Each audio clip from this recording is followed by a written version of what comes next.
নরওয়ের বিপক্ষে হারের পর সাংবাদিকদের মুখোমুখি হয়ে অবসরের ঘোষণা দিলেন নেইমার জুনিয়র। ম্যাচ শেষে তিনি বলেন, আমি চেষ্টা করেছি।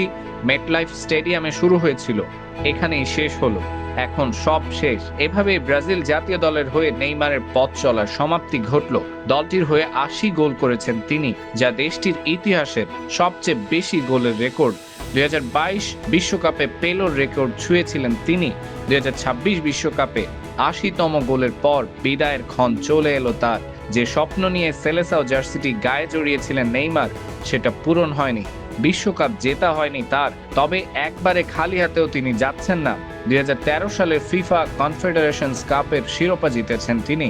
সে টুর্নামেন্টের সেরা খেলোয়াড়ের পুরস্কারটাও তিনিই জিতেছিলেন। কোপা আমেরিকায় তার সর্বোচ্চ অর্জন ফাইনাল খেলা। ২০২১ সালের আসরে সেবার ব্রাজিল হেরেছিল আর্জেন্টিনার কাছে। আর বিশ্বকাপে তিনি তার দলকে সেমিফাইনালে খেলতে দেখেছেন বটে, কিন্তু সে ম্যাচে তিনি খেলতে পারেননি। তার পরের দুই আসরে তিনি তার দলকে নিয়ে গেছেন কোয়ার্টার ফাইনাল পর্যন্ত।